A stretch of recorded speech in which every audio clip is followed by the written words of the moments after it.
Aku sekarang 21. Iya, 21 tahun dan sudah menjadi eksportir. ya. Berarti kamu sejak usia berapa? Aku jalanin 16, mulainya beneran 16 tahun. Pertama kali aku tahu peluang ekspor itu dari podcast juga.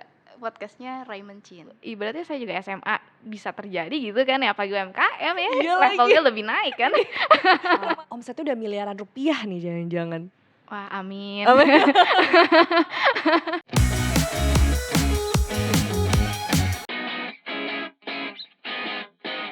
Hai, Cuanomis di sini. Apa kabarnya di sana? Bagi kamu sobat cuan pasti pengen dong meraih banyak keuntungan lewat bisnis yang dijalani. Salah satunya sebenarnya adalah dengan memperluas pasar ya. Jadi tidak hanya berdagang di pasar domestik tapi juga sampai ke pasar internasional.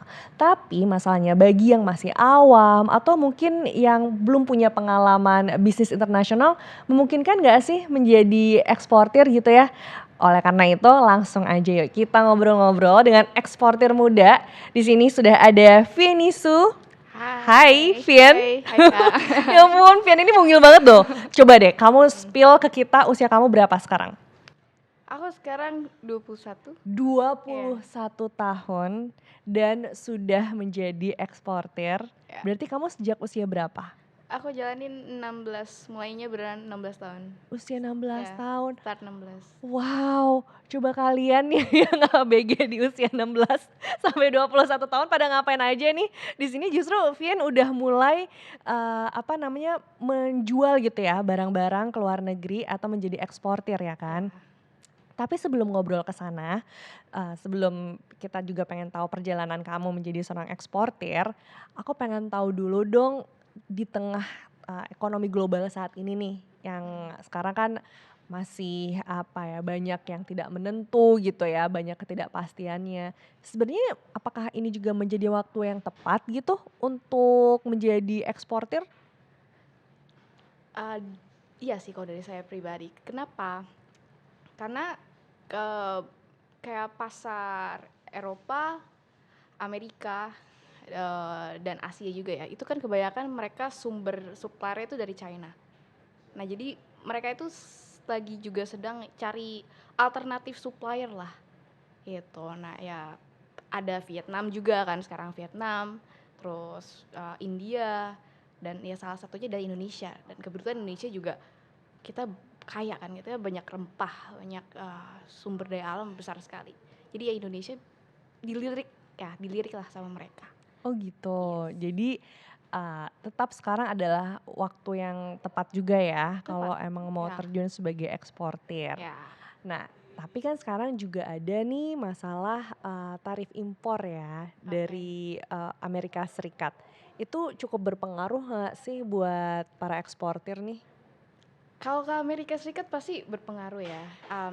Khususnya mungkin kayak produk tekstil atau komponen elektronik gitu ya.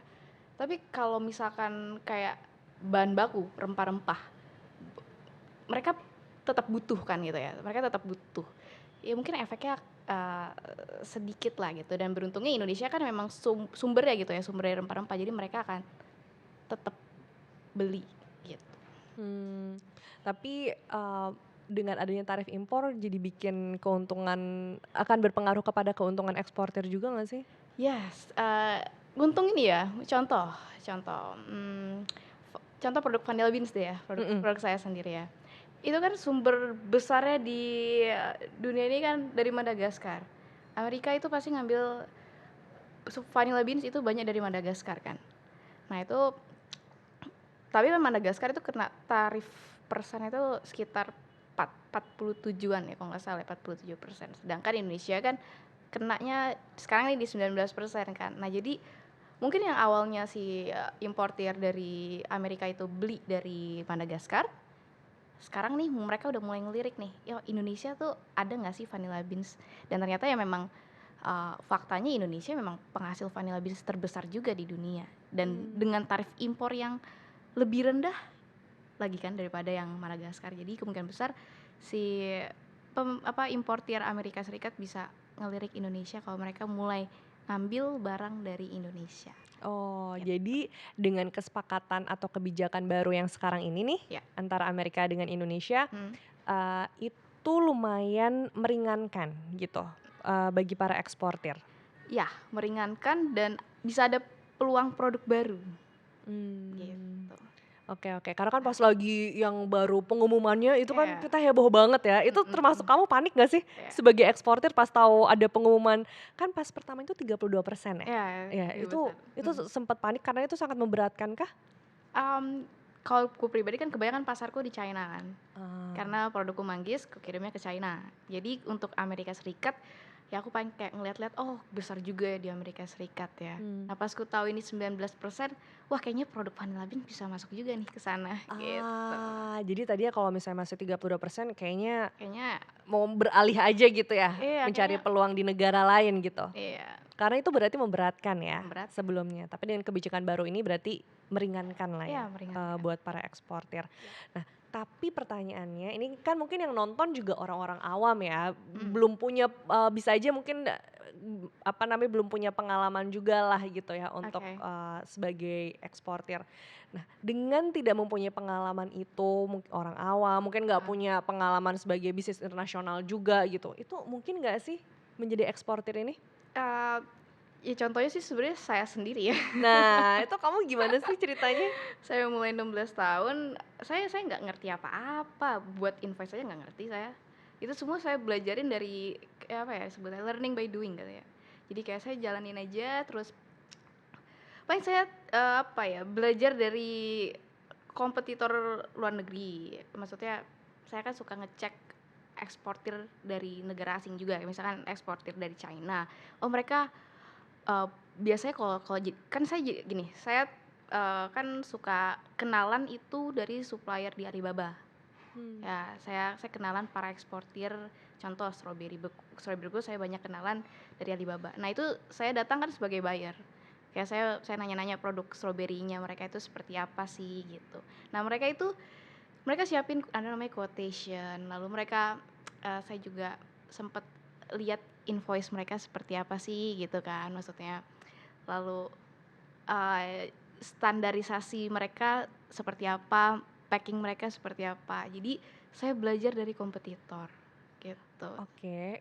Aku masih gak habis pikir karena biasanya usia 16 tahun anak-anak kan ABG TikTokan ya, kita Iya. main ke mall atau nongkrong-nongkrong. Terus Iya. tiba-tiba kamu bisa kepikiran aku pengen menjual barang ke luar negeri gitu atau menjadi Oke. eksportir. Itu Iya. gimana ceritanya di usia 16 tahun?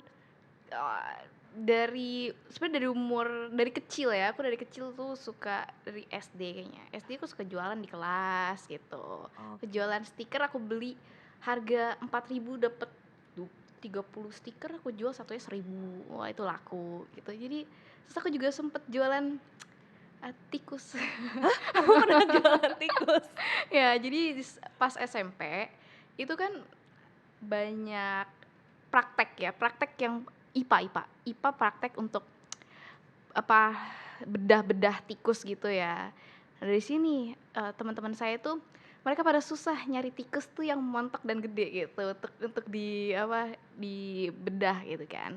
Ya udah saya tahu belinya di mana gitu kan. Ya udah akhirnya saya bilang mau nggak nih tikus, saya bisa jualin, bisa kasih bawain tikus gitu harganya ya saya sekian, ini emang agak mahal dikit tapi besar loh gitu.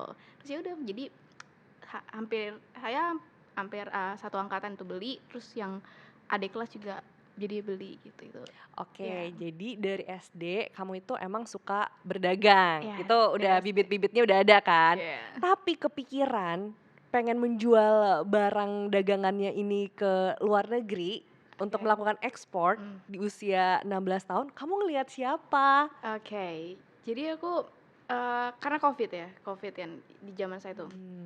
COVID gak sekolah. Bukan gak sekolah, di rumah. Iya. Ya. Aku di rumah terus ya aku nonton podcast gitu. Pertama kali aku tahu peluang ekspor itu dari podcast juga. Podcastnya Raymond Chin. Kalau Raymond Chin. Oh gitu, Kalau terus? Raymond Chin itu dia podcast bareng Ko Julio. Ada namanya Ko Julio. Jadi di situ aku gimana sih, aku penasaran kan, oh ternyata, ekspor tuh bisa loh bla bla bla. Ya dari situ aku tertarik dan aku ada kayak aku pokoknya pengen perdalam di dunia ekspor ini gitu. Oh, nah ini ya, Dari sana. menonton tayangan yang bermanfaat gitu ya, pas lagi Iya Covid iya di iya. rumah aja, tapi nontonnya tontonan yang bermanfaat, justru Iya. memberikan inspirasi kamu, kira-kira peluang cuan apa ya yang bisa kamu Heeh. dapatkan gitu. Oke, dari situ kamu jadi memperdalam atau mempelajari lebih dalam lagi tentang, Tentang ekspor tentang ini ekspor tuh ya, seperti apa gitu. dan kamu ngelakuinnya nggak sendiri. Ya. Coba kamu ceritain dong gimana sama Saya kakak kamu nih? iya, saya bersama kakak saya Wih. tercinta. Kakak tercinta nggak tuh? Jadi partner Iya, kerjanya ya? kita kita kita partner Partner kerja, bisnis deh, partner bisnis. partner bisnis. Oke. Kita bener-bener dari nol, nggak ngerti apa-apa, kita terjun ke lapangan, kita belajar ketemu supplier. Awalnya tuh ketemu supplier juga deg-degan banget gitu ya. Terus tapi setelah karena udah terbiasa ketemu supplier, jadi ya udah ya akhirnya udah biasa gitu kan. Berarti kamu kan usianya 16 tahun tuh. Ya, Kakak kamu berapa pas saat itu?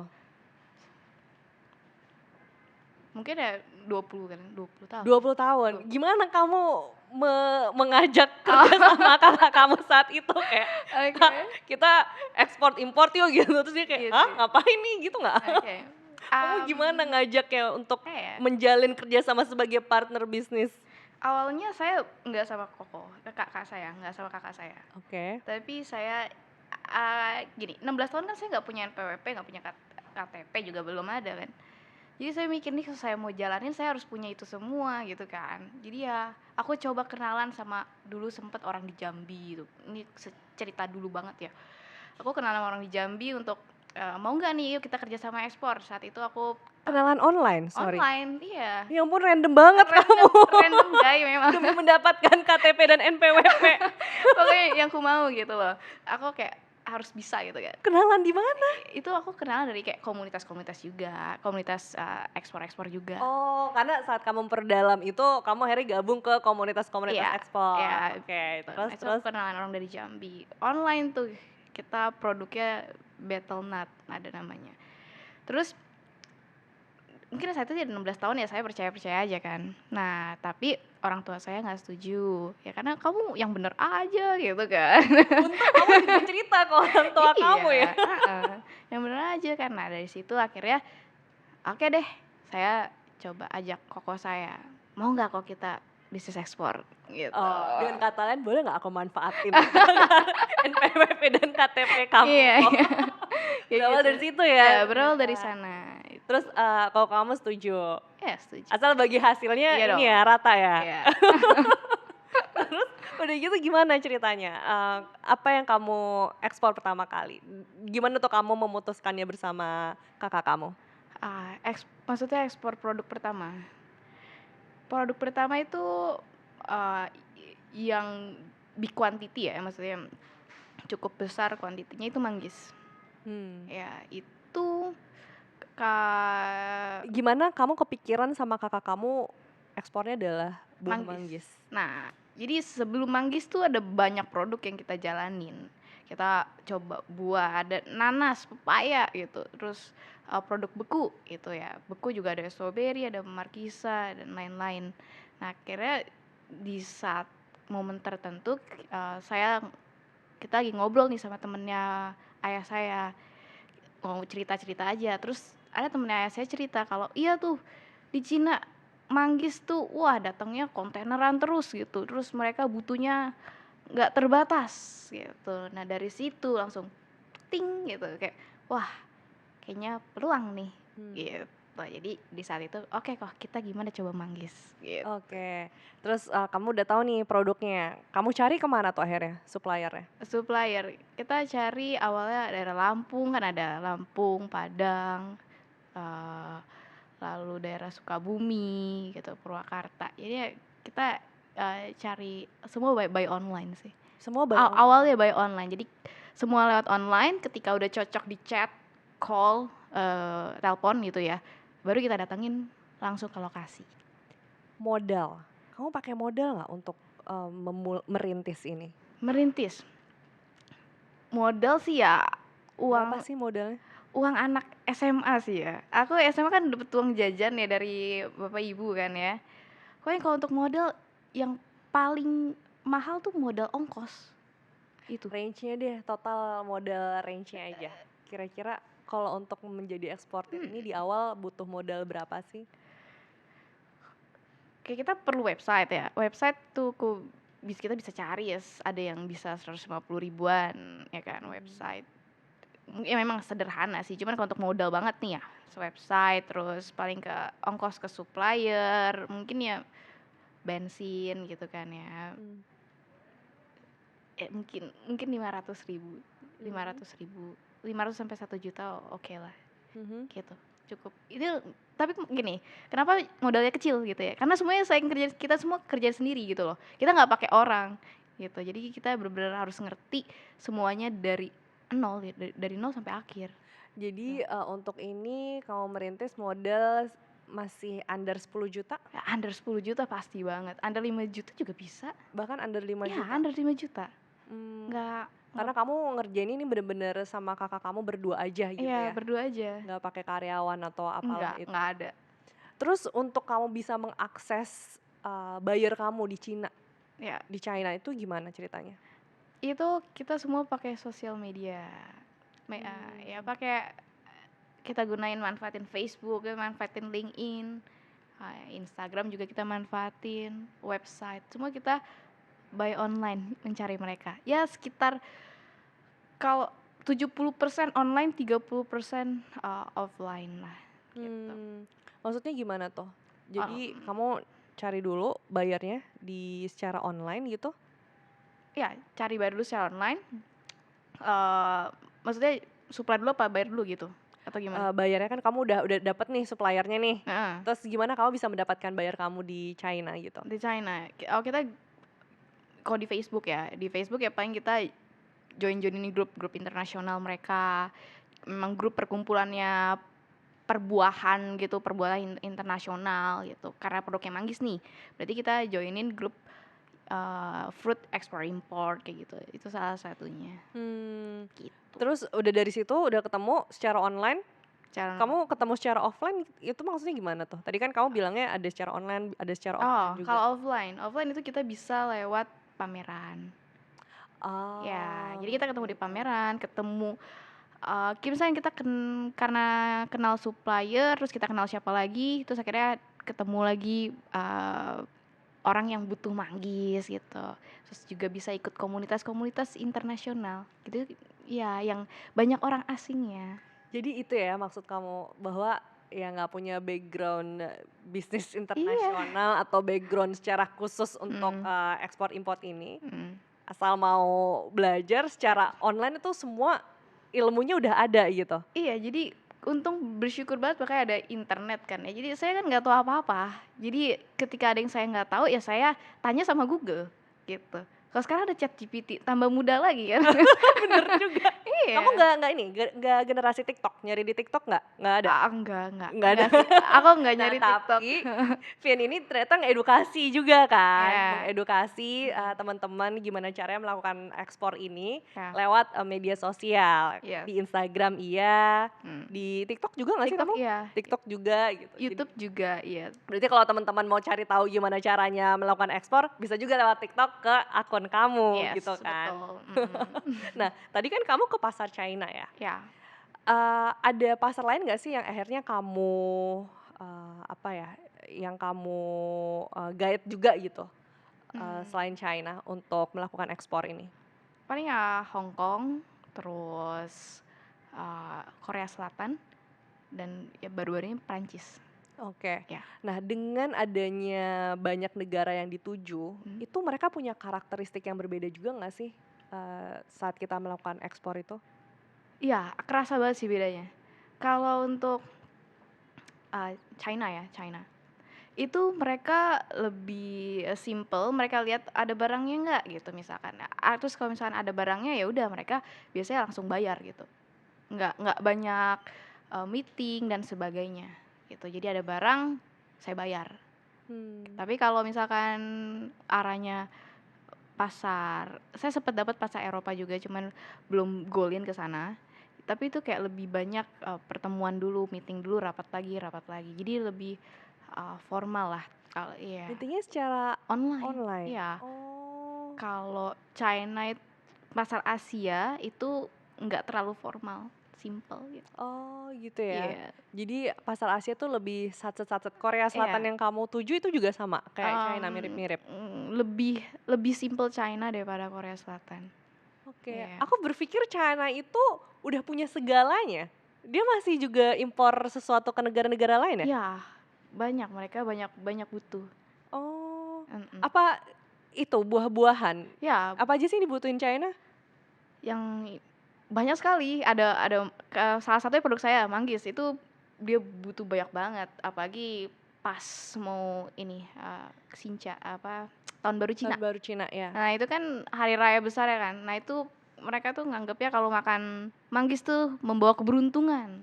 Gitu. Wah, jadi Hmm. pasti orderan manggis tuh lagi membludak Oh gitu, mereka naik nggak langsung. ini ya, nggak memproduksi ya manggis ya?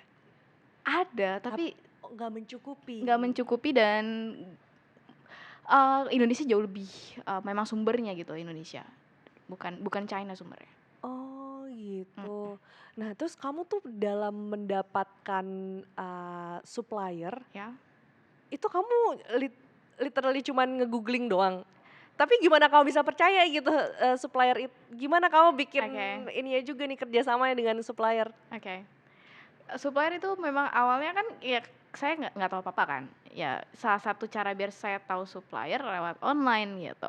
Jadi ya kita kenalan lewat online. Nah, dari online kita coba datengin ke lokasi. Nah, dari kita datengin ke lokasi tersebut, kita jadi kenal yang lain-lainnya juga. Nah, dari situ kita datengin tuh ke supplier satu-satu.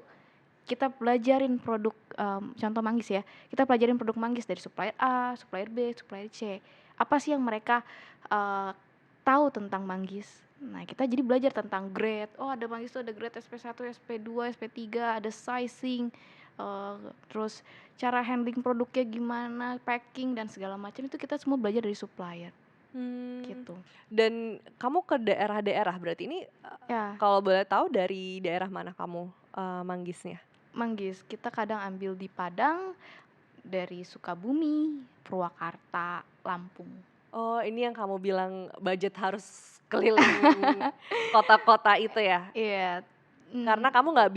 nggak bisa cuman apa ya, cuman, ngobrol secara online Ya, atau telepon-teleponan gitu kan. mhm. Kamu harus datang untuk ngelihat barangnya Yes, secara langsung kan. iya betul. Dan ketika kamu misalnya ke Padang nih, belum tentu kamu ngambil di situ juga toh. Ya belum tentu. Karena riset itu bagian dari kamu riset Jadi atau awalnya gimana? itu karena saya lokasinya di Jawa kan ya, jadi lebih deket kan ke daerah Purwakarta, Sukabumi. Ya jadi kita di daerah yang deket-deket dulu. Nah, itu step step pertama tuh yang di daerah deket dulu. Nah, pas udah, maksudnya udah lumayan kenal dengan dunia manggis, barulah kita coba yang ke Padang gitu, baru baru ke daerah-daerah yang agak jauh gitu. Sampai kamu nemuin kualitas dan harga yang cocok Pas, ya, ya, yang pas ya, gitu. Menarik. Nah, berarti langkah-langkah untuk melakukan ekspor. Tadi sebenarnya secara nggak langsung udah dijelasin ya. ya, Yang pertama kan harus apa tuh? Kalau misalnya dijabarin. pertama, mungkin paling pertama banget mesti perlu tahu dulu alurnya seperti apa. Kayak misalkan kita butuh namanya supplier, kita butuh namanya forwarder, butuh namanya buyer gitu. Supplier kan yang bantu produksi, forwarder yang bantu ngurus dokumen dan kiriman ekspor ke luar negeri gitu kan. Buyer orang yang butuh produk kita. Nah, kita perlu tahu dulu itu cara nyari supplier gimana. Hmm. Lalu cara ngobrol dengan forwarder gimana, apa yang perlu kita tahu sih biar kita bisa nyambung ngobrol sama forwarder gitu kan. Saya banyak belajar tentang pengiriman ekspor juga dari forwarder itu sendiri gitu. Hmm. Lalu transaksi luar negeri itu seperti apa sih gitu. Jadi memang perlu tahu dulu teori mungkin ya. Teorinya itu perlu tahu dulu baru eksekusi. Basic-basicnya itu. Basic ya perlu, kayak ada jenis pembayaran dan sebagainya gitu. Oke, coba kita breakdown ya. Oke. Tadi kan udah tuh tentang supplier ya, kita Ya. cari barang apa sih, dan berarti gak perlu harus yang kita produksi sendiri sebenarnya kan? Enggak. Kita cari justru Iya. dari daerah-daerah produksinya apa nih. Nah, kamu Iya. biasanya mulai dari apa yang ada di Indonesianya yang bisa dijual, atau kamu mulai dari apa yang dibutuhkan dari negara yang kamu tuju? Oke, menarik. Jadi, itu kita, lebih tepatnya memilih kategori. Contoh, saya menentukan untuk main di buah. Nah, jadi awalnya makanya bukan buah manggis doang, tapi ada nanas, ada pepaya, lalu ada, buah beku juga ya kan. Nah, di situ kita coba tuh cari, kira-kira yang mana sih yang diminatin sama pembeli luar negeri, gitu. Nah, ketika, oh ternyata, wah ini nih, ternyata bayarnya kebanyakan manggis dapatnya. Oke, kita terusin manggis, kita perdalam manggis gitu. Akhirnya ya pilihannya ya produk manggis sekarang. Awalnya dulu banyak, tapi satu kategori gitu. Ketika yang dapat bayar yang mana, yang di situ yang kita perdalam. Oke, dan ini masih rutin nih yang Ya. China ini, Ya. manggis ini ya? Ya pas panen gitu kan. Menarik. Jadi dimulai dulu dari kategori apa yang mau kita perdalam gitu ya, Yes. dan dipilih. Terus tadi kamu beberapa kali nyebutin forwarder. Oke. Nah, gimana tuh menjelaskan tentang forwarder ini? Forwarder itu orang yang bantu ngurus ngirim dokumen ke luar negeri, bantu pengiriman ke luar negeri. Jadi kalau misalkan kita bingung nih, barang saya ada di misalkan dari Surabaya, kirimnya lewat mana ya? Kalau mau kirim ke Guangzhou gitu misalkan, Guangzhou Port, itu kita bisa tanyain ke forwarder gitu. Dan forwarder itu juga, ini teori saya sendiri ya, saya bilang itu ada spesialisnya gitu. Jadi kalau saya mau kirim manggis, saya pakai forwarder yang sudah biasa mengurus manggis gitu. Jadi saya sebutnya forwarder spesialis manggis gitu. Nah, kenapa? Karena biar gampang. Jadi kan saya nggak tahu, saya belum pernah ngirim manggis nih ya. Nah, saya justru banyak belajar jadi dari forwarder tersebut. Oh, ternyata kalau manggis tuh harus suhunya berapa. Oh, ternyata kalau manggis itu harus dikirim lewat pesawat yang direct itu langsung, nggak boleh yang transit dulu gitu. Nah, itu semua saya belajar dari forwarder saya gitu. Saya belajar di lapangan makanya. Oke. Jadi forwarder ini adalah pihak ketiga lagi ya, pihak lain lagi ya di luar Ya. buyer, di luar Ya, apa namanya di luar supplier ini, supply dan ya. di luar kamunya Yes. sendiri. Terus gimana kamu bisa menentukan forwarder yang tepat gitu? Maksudnya Yang kamu tepat. gimana cara carinya? Cara-carinya, saya tanya-tanya ke forwardernya itu, contoh kalau mau ngirim manggis, "Pak, udah pernah ngirim manggis belum?" Gitu. Terus misalkan, "Oh ini saya udah pernah." Oh, saya tanya-tanya tuh, "Oh kalau gini gimana ya Pak ya?" Terus, kirimnya berarti harus suhunya berapa gitu, saya tanya-tanyain. Nah, kalau misalkan forwardernya itu beneran mengenal dan tahu caranya untuk ngirim manggis, ya oke saya pakai dia. Gitu. Tapi kalau saya tanya, "Pak ini manggis dikirimnya gimana ya Pak caranya?" Oh dia, "Oh saya tanyain dulu ya," atau apa, pokoknya nggak terlalu mengenal tentang cara ngirim manggis ke China. Nah, itu udah saya lewatin. Begitu. Oke. Jadi tadi apa aja tuh yang diurus oleh forwarder ini? Dokumen ekspor sama pengiriman. Gitu. Pengiriman dari misalkan dari Purwakarta ke Sekoport gitu. Nah, minta tolong forwarder. Oh, jadi udah tuh kamu tinggal Tinggal call. calling-callingan aja tuh sama dia Iya. untuk mastiin. Iya, konsultasi ya, kita kayak konsultasi sama si forwarder, baiknya gimana ya Pak, kalau kita barangnya di sini nih, gitu.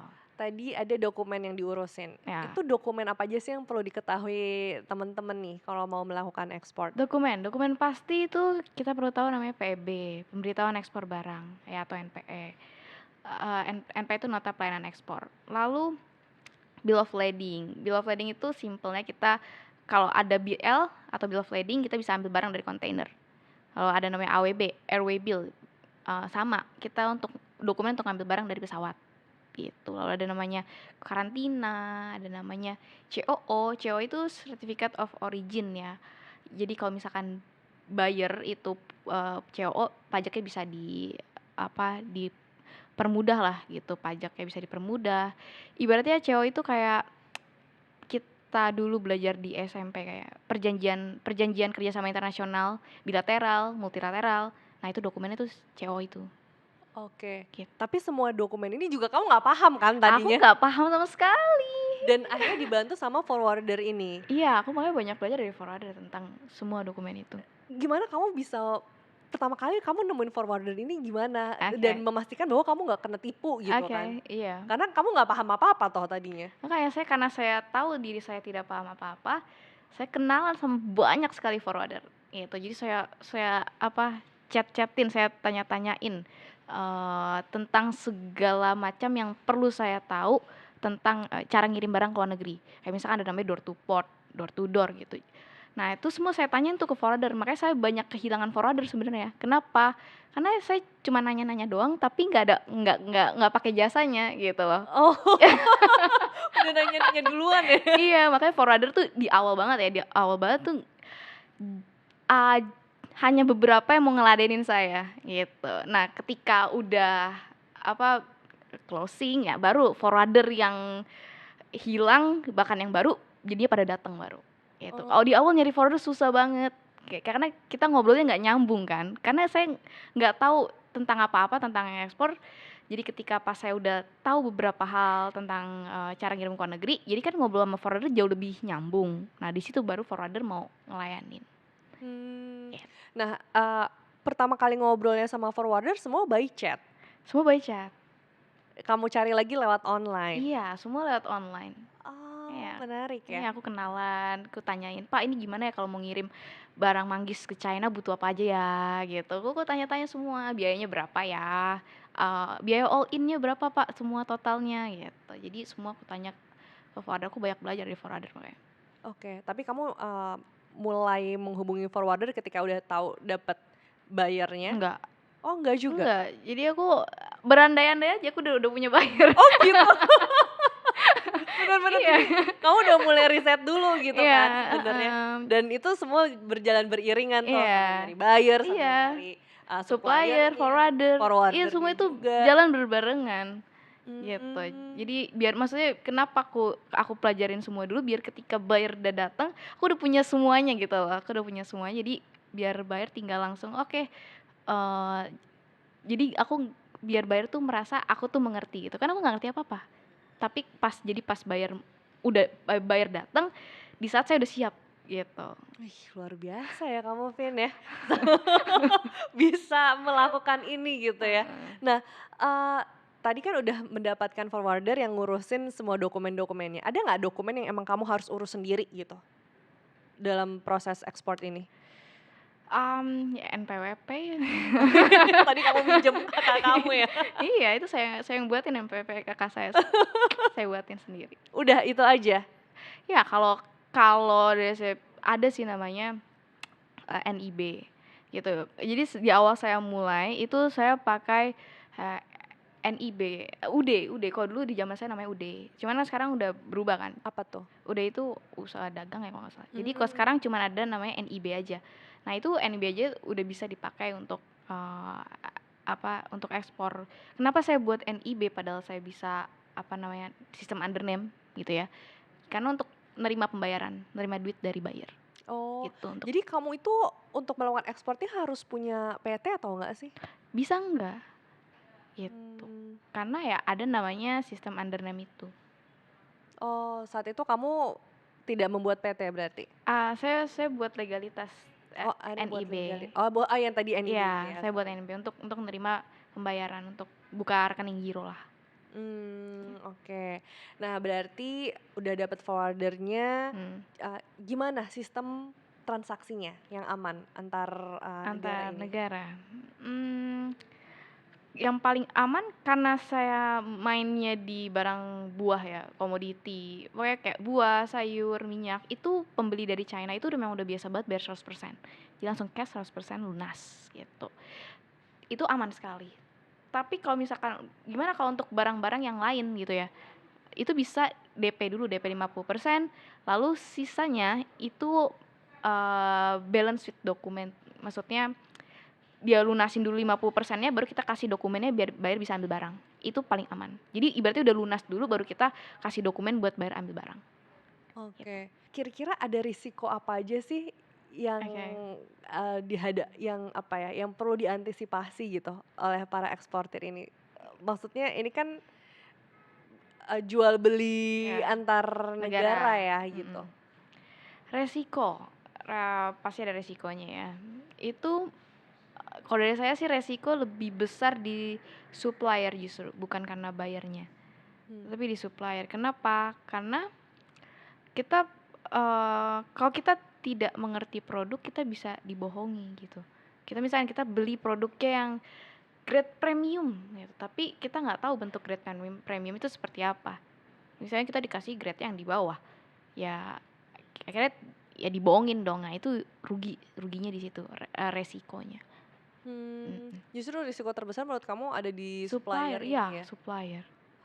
Nah, terus tadi makanya kamu untuk mencegah adanya, eee, ketidaksesuaian itu, kamu harus Datang ke lokasi, terjun langsung ya, ya. datang langsung ke Iya lokasinya? betul, harus datang ke lokasi. Dan yang sama perjalanan saya ini ya, yang paling eee, saya buat kesimpulan gitu ya, maksudnya biar aman banget gitu, biar untuk transaksi dengan supplier biar kita nggak ditipu, itu salah satunya adalah kita perlu tahu product knowledge gitu. Product knowledge itu kayak pokoknya semua kategori, semua hal kita perlu tahu untuk, produk tersebut. Misalkan kayak manggis, kita perlu tahu manggis itu grade-nya ada apa aja, size-nya berapa aja, dan setiap size itu perbedaannya bagaimana, bagaimana cara handling produknya, bagaimana cara kemasnya yang baik gitu. Lalu gimana cara, apakah manggis itu kalau dikirim butuh pendingin atau tidak gitu, jika butuh pendingin berapa suhunya. Nah itu kita perlu tahu semua sampai sedetail-detail itu. Kompetitor kita siapa, kalau manggis kan Thailand, nah banyak ya Mmm. gitu. Jadi kapan kita bisa start sih, kalau Thailand panen kita susah dapet buyer. Kenapa? Karena Cina sama Thailand lebih deket Mhm. gitu kan. Jadi pasti pada bayar, importir manggis di China ngambilnya dari Thailand gitu. Mmm. Jadi kita untuk ketika manggis Thailand panen, Indonesia bisa tetap kirim, tapi jauh lebih kecil lah peluangnya. Jadi kalau Thailand udah nggak panen, nah Indonesia tuh bagian dapat rezekinya. Oke, oke. Jadi itulah pentingnya juga product knowledge dan tahu siapa kompetitornya ya, Yes, betul. dalam berdagang ini. Nah, tadi yang mau aku tanyain juga tuh Mhm, soal penentuan harga sih. oke. Nah, gimana kamu dalam menentukan harga ini ke buyer? Tentuan harga ke buyer. Balik lagi saya suka ngecek dari eksportir lain gitu ya, dari saya juga banyak kenalan orang Thailand, untuk nanya emang di sana berapa harganya gitu. Nah terus saya cocokin, FOB di sana berapa sih gitu ya. Terus oh di Indonesia nih, berapa gitu. Jadi saya, coba samain sama kayak di Thailand gitu. Contoh lagi, stroberi beku kan saya juga sempet, stroberi beku ya kan. Nah itu saya pelajarin tuh, di China tuh harga FOB China, FOB stroberi bekunya tuh berapa sih gitu. Nah lalu saya cek di Indonesia bisa nggak ya untuk sama kayak negara China gitu. Jadi saya patokannya kompetitor negara lain, gitu. Kayak gitu ya. Terus nanti jadi kalau misalnya udah deal nih secara Mhm, pembelian, mmm, DP, sistemnya pakai DP dulu iya, berarti ya, bisa DP deh, masuk baru mhm, kita beli ke, supplier-nya. iya, kayak gitu. Makanya kamu jadinya modalnya minim? Minim, karena semua dimodalin bayar apalagi kita, main manggis kan, manggis itu udah 100% pembayaran, jadi udah langsung dapet uangnya, baru uangnya tuh nanti kita olah. Tapi produk-produk apa sih yang memang berpotensi gitu di Indonesia buat diekspor? Tadi udah Ekspor ke luar sekilas negeri. dikit cuman mungkin boleh detail lagi nih, kalau Kalau kita jembrengin gitu. iya jembrengin, potensi sebenarnya apapun berpotensi sih ya. Mungkin contoh paling mudahnya kalau misalkan kita ngeliat di internet itu banyak, informasi informasi tentang, produk tersebut untuk diekspor, ya itu berarti, oh ini peluangnya cukup besar nih gitu, peluangnya cukup besar, begitu juga dengan kompetitor ya berarti banyak juga. Terus lagi Mmm. ada contoh, stroberi beku, Indonesia itu belum ada yang pernah ekspor stroberi beku. Nah, kebetulan kita dapat kesempatan pertama kali kan. Nah, dari situ baik lagi ya, karena peluangnya dikit, bayarnya dikit, begitu juga pemainnya juga sedikit, gitu. Hmm, eee, maksud kamu tuh jadi Indonesia sekaya itu, Kaya banget. sampai segala hal itu tuh bisa kita jualin gitu, Yes, dan kaya. itu dibutuhkan di negara-negara lain. Iya, Selain buah apa sih yang emang jadi primadona gitu? primadona. Karena saya bergerak di banyaknya pertanian ya, yang saya tahu mungkin buah, terus seafood juga banyak sih, seafood ya. Hmm. Seafood, lalu ya kalau saya kenalnya tuh buah, seafood, lalu mungkin eh, apa lagi ya, itu aja sih yang Gitu ya. itu yang saya kenal kan. Vanilla yang kamu bilang itu? Vanilla itu masuknya ke apa, tetap pertanian kan, gitu. Kalau misalnya jadi kamu memang fokusnya di pertanian Iya, nih ya? Dan pertanian di ya. pertanian aja tuh udah banyak banget gitu. Banyak Buah sekali. tuh udah kayak apa aja tuh contohnya? Ada Buah, strawberry tadi kamu bilang. strawberry, ada manggis, ada Heeh. nanas, ya kan, ada apa lagi, alpukat, mangga. Jadi besar sekali. Itu bisa diekspor tuh, Itu kita bisa ekspor. bisa semua. Nah, yang kalau vanilla? Kalau vanilla itu juga bisa, sama. Hmm, Cuma mungkin pasarnya bukan ke China ya, beda lagi. Makanya kita perlu pelajarin siapa sih yang mau sama produk kita. Gitu. oke. Terus kira-kira apa aja sih kesalahan yang biasa dilakukan oleh eksportir pemula Pemula. yang mungkin bisa diantisipasi gitu? Kesalahan ya. Overthinking. Kenapa tuh kok overthinking? Iya, jadi kayak apa? Overthinking ya, apa ini gimana ya kalau supplier nggak jawab? Ya maksudnya sebelum mulai aja udah kayak gitu, udah overthinking gitu kan. Ya, tapi ya baik lagi ya, saya juga masih apa ya, berjuang untuk melawan overthinking kan. Jadi saya paham banget kalau orang tuh overthinking. Intinya itu sih, jangan overthinking tuh nggak apa-apa ya, cuman kita kadang perlu bener-bener berpikir solusinya gimana gitu. Jadi jangan terlelap dengan overthinking, jadinya nggak gerak-gerak. Emang kamu overthinking Ya, juga aku tuh? kesini Aku tuh overthinking. mikirnya kamu tuh nekat banget loh melakukan di usia muda itu. Ya itu ya overthinking dan nekat sih, ya Iya, dua-duanya lah. iya. Kamu oke, aku habis nonton Raymond Chin nih, Ya kayaknya gue mau gas gitu langsung ya. deh jadi eksportir gitu, gas. Itu kayak Iya, iya, wow. iya, iya, heeh. Itu kamu nggak overthinking di situ tapi? Ya overthinking juga, cuman ya udahlah, yang terjadilah gitu. Bisa-bisanya. Pernah ngalamin kerugian nggak? Aku pernah hampir 100 juta. Ya, Gimana ceritanya? itu panjang kalau mau ceritain, kita nggak selesai. Nggak apa-apa, kita Iya, punya iya. banyak waktu, Iya, gampang. oke. Simpelnya mungkin kita karena quality, jadi kita pesannya itu yang grade bagus, tapi dapetnya grade yang di bawah gitu. Nah itu kan terjadi problem kan. Nah, tapi ya bersyukurnya kita usahain kan, kita jalanin, kita kirim 3-4 bulan beres masalah rugi 100 juta itu. Nah, apa yang bisa dipelajarin di situ? Jangan Dari percaya sama orang jangan terlalu percaya. Jadi intinya kalau kita pengen beli, kita mau beli sesuatu barang, kita harus tahu apa yang kita beli. Jadi jangan cuman kita mau beli grade A, ya udah grade A, tapi kita nggak tahu grade A itu seperti apa. Gitu. Jadi kita perlu tahu apa yang kita beli, dan kita jangan pernah terlalu mempercayakan ke orang lain sih.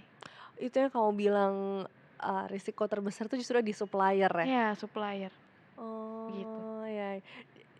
Ada nggak sih dari kamu kiat-kiat atau tips tersendiri gitu dalam menentukan supplier? Menentukan supplier yang kalau dari saya pribadi sekarang memilih supplier yang udah cukup besar pastinya, yang udah mulai cukup besar, lalu makanya saya selalu pasti datang dulu ke tempat supplier, saya lihat, saya ngobrol apakah orangnya cocok atau tidak, dan poin paling yang membuat saya nggak sulit untuk ditipu lah ya, itu saya makanya ketik gini. Jadi dapat uang dari buyer 100% kan. Nah, uangnya itu nggak saya langsung kasih 100% ke supplier. Tapi uangnya itu saya kasih tuh dikit-dikit ke supplier. Jadi misalkan kita butuh 1 ton ya, misalkan kita butuh 1 ton, tapi seharinya itu bisa kerjain 100 kilo gitu misalkan. Ya udah kita bayar di hari itu aja 100 kilo kita bayar. Kalau 100 kilonya udah ada kita bayar, 100 kilonya udah ada lagi kita baru bayar lagi gitu. Jadi sistemnya ada barang ada uang gitu. Jadi kamu udah nggak mau yang all out di Gua awal iya gitu ya kalau sama iya, supplier. soalnya kalau kita dapat uang dari bayar 100% terus kita langsung kasih ke supplier, suppliernya hilang, selesai kita. Nah, ada daftar checklistnya nggak sih? Apa Jadi tuh? kamu tuh kalau misalnya ketemu suppliernya, tadi kan bilang cocok, berarti Cocok, checklist gitu kan. Tapi checklist, cocok apa maksudnya gitu? Daftar cocok, checklistnya tuh apa aja sih yang eee, kamu sampai akhirnya kamu oke gue mau ke supplier yang ini deh gitu. oke. Itu tergantung kebutuhan. Kalau misalnya kita butuh banyak, berarti ya kita coba lihat ini apakah supplier bisa supply dalam jumlah banyak gak ya gitu. Kalau kelihatannya wah dia punya gudang besar nih, kelihatan ada power gitu ya. Oke, kita pilih dia. Gitu. Terus kalau kita lihat barangnya nih jelas bagus, kita ngeliat bener-bener ada barangnya bagus, ya udah kita pakai dia. Hmm. Tapi juga mastiin bagusnya emang Iya, dalam jumlah yang banyak dibutuhkan gak sih? iya itu betul. Makanya itu kita perlu namanya sortir. Atau kita perlu ada yang sortir barang, ada yang perlu quality control untuk ngecek barangnya ini oke apa enggak gitu. Oke. Buat UMKM nih, Hmm. mungkin gak sih UMKM melakukan ekspor gitu dengan barang-barang yang mungkin diproduksinya sendiri gitu misalnya? Mungkin banget saya ibaratnya saya juga SMA bisa terjadi gitu kan ya, apalagi UMKM ya, Iya lagi, levelnya lebih naik kan. remaja ABG 16 tahun udah Iya. ekspor import mungkin gitu Iya, ya? ya pasti UMKM peluangnya jauh lebih mungkin lagi daripada saya gitu. Mereka mereka udah biasa, produksi barang gitu dan sebagainya. Ya peluangnya besar sih, yang penting tahu prosesnya sih, yang penting itu. Tahu prosesnya dan mau mau belajar, mau pelajarin. Kalau misalkan mentok, jangan nyerah tapi gimana ya cari solusinya. Dan jangan takut nanya sih itu. Nanya aja sama siapa yang lebih jago, tanya aja gitu yang lebih hebat. Nah, yang untuk UMKM sendiri kalau sebagai eksportir, Hmm. itu ada proses yang mempermudah juga nggak sih? Kamu kalau nggak salah sempat ngomongin tentang dari pemerintah juga ya, memberikan Oke. akses juga ya dalam melakukan ekspor ini. Ya, dari pemerintah itu juga banyak event ya, kayak pameran. Ada juga pemerintah tuh yang menyiapkan pameran yang terakhir-terakhir ini ke Korea Selatan ya kan. Jadi pemerintah juga udah support. Tapi kadang kita nggak tahu aja nyari informasi tersebut di mana gitu kan. Nah, itu sebenarnya bisa dicari juga, ada Instagram, ada uh, apa profile Kemendak, ada ITPC, itu bisa diikut-ikutin, di-follow-followin. Itu banyak informasi dari untuk dukungan pemerintah buat eksportir. Oke, Hmm. Itulah kenapa ya UMKM pun pokoknya intinya siapapun sebenarnya bisa banget gitu ya, Yes. menjadi eksportir di tengah terbuka informasi yang sangat terbuka luas gitu ya saat Ya. ini ya. Hmm. Bahkan kamu aja dari kamar Iya, dari udah kamar. bisa mengakses banyak hal. Ini Ya. kamu ngerjain semuanya pas di awal-awal di rumah aja? Itu full di rumah. Kan COVID ya. Jadi apa ya? Semua full pakai apa komputer di rumah. Semuanya itu online. Produktif sekali ya. Ini kamu kegiatan Lagian kamu ya, pas Covid di rumah saja, tapi kamu hasilkan cuan yang banyak. kan Boleh bingung. tahu nggak omsetnya berapa sih pas pertama kali, kamu terjun gitu sebagai Terjun. eksportir ini? Omset pertama yang pertama kali ku dapet itu di 400 juta. Ya, Wow. dapat uang 400 juta. Peng gitu. Wah, gini tuh rasanya dapat duit. ABG loh ini pas lagi 16 tahun bukan Iya. minta orang tua, Iya. kamu udah dapat sendiri. Iya. Terus sekarang kamu kuliah di mana? Aku nggak keluar kuliah. Lanjutin Aku nggak belum lanjut. ya? Iya, aku belum. Belum melanjutkan, Iya. kuliah lagi karena kenapa Mm-mm. emang ini ya memakan waktu kamu gitu dengan kegiatan ini? Ya, aku kuliah 1 semester. Lalu mungkin karena aku pribadi merasa lebih banyak belajar ketika aku menjalani bisnis ekspor ya. Jadi makanya aku bersyukur ketemu ekspor ini dalam hidupku. Kenapa? Karena ekspor ini aku jadi kenal banyak orang. Aku kenal orang yang punya pabrik. Kalau aku nggak nggak terjun ke dunia ekspor, aku nggak kenal mereka, para orang-orang yang sukses. Aku kenal para pengusaha dari luar negeri, ada yang punya batu bara, usaha batu bara, ada yang punya pabrik kelapa. Itu semua aku kenal, aku bisa kenal mereka semua dari bisnis ekspor ini gitu. Jadi aku merasa aku banyak dapat value dari bisnis ekspor ini. Oke, ini yang aku jalanin gitu. Kamu masih pengen menjalani peluang yang ada di depan mata dulu lah ya. Iya, betul. Tapi tidak menutup kemungkinan nanti Tidak. akan Iya. kuliah juga gitu Iyalah, kan. Untuk mau juga lah, boleh lah. melanjutkannya, Iya, melanjutkan kuliah. gitu. Karena kan sekarang kan kamu ini akhirnya memutuskan untuk terjun Ya, mengedukasi, ya. mengedukasi orang-orang. Hmm. Itu gimana ceritanya? Oke. Kalau itu awalnya ada dua hal sih. Jadi yang pertama itu banyak teman-temanku nanya, gimana sih caranya gitu. Terus ini kok bisa sih? Gimana ini gitu. Oke. Oh ya udah, aku jelasin kan. Aku sharing. Jadi ini gini loh, gini ada gini.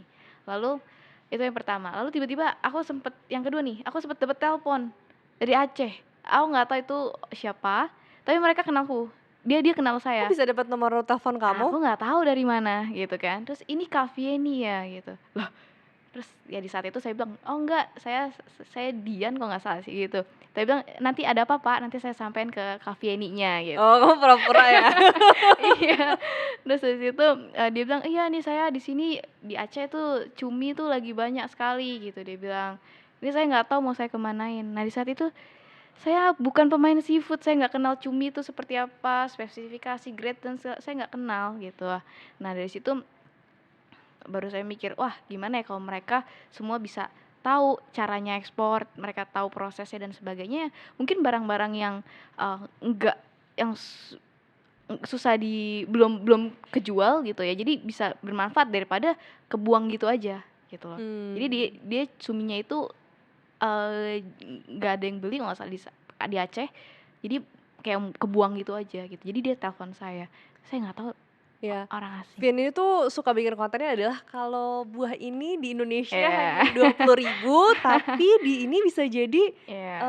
berapa puluh ribu gitu, berkali-kali lipat. Iya. Nah itu tuh apa tuh makna yang pengen kamu sampaikan lewat pesan seperti itu? Oke, itu kalau untuk sosial media karena saya suka dunia konten juga ya. Saya suka nulis juga gitu. Itu mungkin tuh saya nyari bagian dari hook. Kan konten kan perlu hook kan, gitu aja saya cari, bagus nih kalau hooknya kayak gini karena ini menarik perhatian audiens gitu, dan juga biar orang tuh tahu bisa melek, oh peluang luar negeri tuh juga ada loh gitu. Jadi kadang kan kalau kita di awal bahas tentang perdagangan internasional karena berat gitu kan. Tapi kalau misalnya kita di awal nangkepnya gampang, kayak kita di sini 20.000, di sana 500.000 misalnya, wah kayak langsung melek gitu. Oh apa nih mau dipelajarin gitu. Jadi pengen tahu, jadi penasaran gitu. Waktu itu kamu ngasih contohnya apa ya? Tepung ya? Tepung mokaf ya? Mokaf ya? Mokaf, iya. Yang kalau di Indonesia tuh berapa? Apa itu saya 20 ribuan ya? 20 ribuan, 20 ribu. tapi kalau di Amerika ya? Iya di Amerika bisa ratusan ribu. Oh, Gitu. kayak manggis di Indonesia? Manggis di Indonesia bisa, ini ada grade-nya lagi ya, maksudnya Misalnya grade yang standar. Kalau grade standar kira bisa 40 ribuan tapi gitu ya. Tapi kalau di Cina? Kalau di Cina itu wah kadang satu keranjang aja bisa 1 juta lebih gitu. Wow. Jadi dan yang makan manggis di China itu orang-orang kaya di China gitu. Jadi makanya harganya mahal.